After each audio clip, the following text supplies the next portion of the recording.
Blah.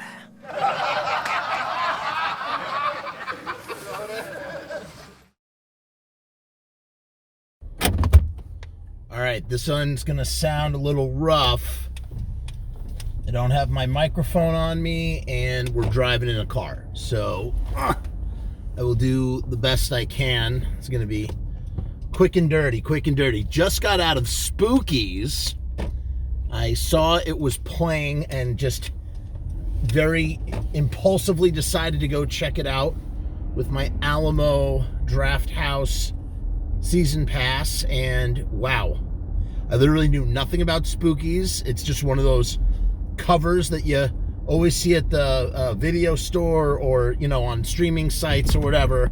I think just something, a cover I'm very familiar with, but completely unaware of its contents.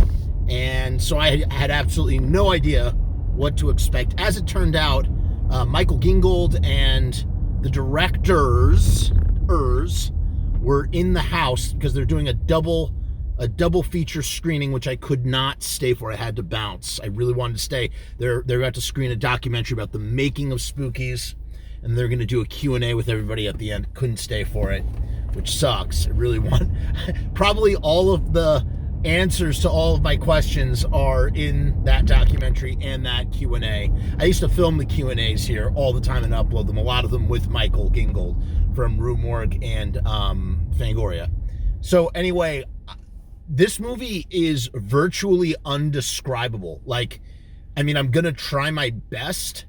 It's hard. It's one of those movies, it's a gem. It's one of those movies where you're just like, hey, you have to see this, and you get together with friends and laugh about how ridiculous it is. Except, generally speaking, there's not... What makes something ridiculous so awesome is that it's trying to be really serious and then it ends up being ridiculous.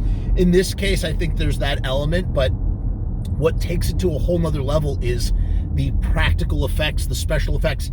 This movie came out in 1986, and you know, it's just like all the rage, you know, practical special effects, and everybody's doing them, and so there's a lot in here, and it's just it's a feast for the eyes, I guess.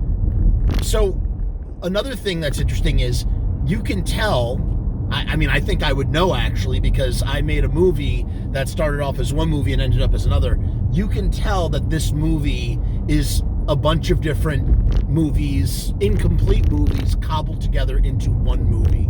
Hands down. The way it's edited, the disjointedness of it all, the incoherent nature, so many things are unexplained, and yet what I marvel at is the power of juxtaposition, how you can put two things next to each other and the brain, the audience member, whoever's watching it, can associate them in some way, shape, or form, even if it doesn't 100% make sense. And ultimately, at its core, the soul of film, of cinema, is juxtaposition, which means, you know, I don't know what the definition, I don't know the textbook definition off the top of my head, but putting two things together right next to each other, that's a juxtaposition, right?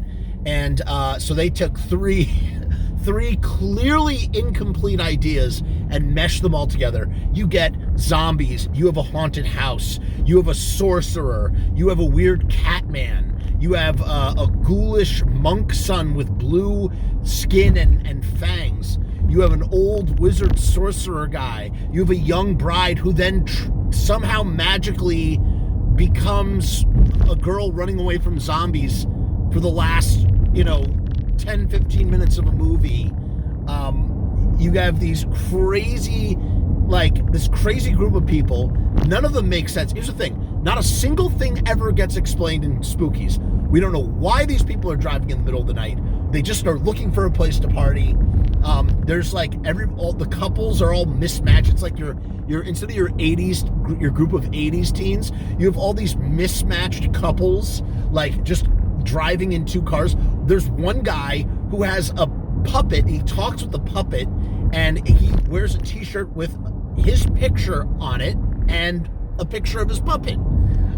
There's this crazy spider woman. She's this Asian woman that, like, the thing is, like, there are creatures that pop up and then, vanish just as quickly, never to be heard from or explained again. In this case, there's this crazy Asian spider woman who just, like, comes out of nowhere, transforms into a spider woman, eats the guy with the puppet, and then that's it. She sucks out all his fluids. Just so many crazy creature characters. An aquatic sort of version of the impish creatures from The Gate, I guess. There's a girl who she speaks with the worst British accent you ever heard, and this guy who acts with his body, her boyfriend, I guess. Just everything. I'm so overly stimulated and excited, I can't even begin to do this justice. What you really need to do is a commentary. That's what you need to do. The one thing I did do, normally I don't look up anything before I give my fresh reactions to a movie or whatever. One thing I did do, I looked up, I just wanted to see if there was more than one director, and sure enough, there were 3 directors and 3 writers. It was 3 writer-directors making Spookies, and apparently all 3 of them were in the screening I was just at, and I had to leave. I didn't even know who they were. I wish I could have gone up to them and been like, dude, what the fuck did you make? That is, wow. It amazes me that movie is not like a midnight cult favorite. And it also excites me from a storytelling standpoint, and here's why. Yes, your story needs to make sense and whatnot, but it just, like, watching that movie and, like, all the insanity that's in that movie made me realize that you can make something so crazy, off the wall, inexplainable, and even if it doesn't make sense, it's still going to be enjoyed. It can still be enjoyed. It can still be exciting. It can still be entertaining. And that's the biggest lesson, the biggest takeaway, that juxtaposition I was talking about. That's the biggest takeaway that I got from watching Spookies. There's a guy, his name is Duke Green, and he wears this black leather, like, jumpsuit that's in 2 pieces. It's not, it's a shirt and pants, and it's got, like, this white zipper that goes down the middle. I kept thinking he was, like, the evil version, like Dark Flash, you know what I mean, from the comics, like, or Flash Gordon or something. And he was just like a total brute. And every character, like, acts super incoherently. Again, I wish I could stay and watch the story. I'll catch the documentary at some point. I have to know how these 3 insane films all came together to make Spookies. It's just, what an insane. As a matter of fact, as I'm driving away, I'm starting to feel intense regret that I could not stay for that second screening, but I can't do it. I have other places to be. But go watch Spookies if you get the chance. Go watch it with people. You have to see this movie with people. You have to be able to turn to the person next to you and be like, what the fuck are we watching? And, like, laugh about it. Like, it's not something, yes, it's fun to see it on a big screen, and yes, it would be even better to see it at midnight with a midnight audience, for just, where everybody's, like, calling things out at the screen, but, like, you almost, like, need to be able to turn to someone and be like, what the fuck are we watching? This is insane. So yeah, that is Spookies. Check it out. And we will return very soon with another review for 31 Days of Halloween. Peace, hair grease, I'm out.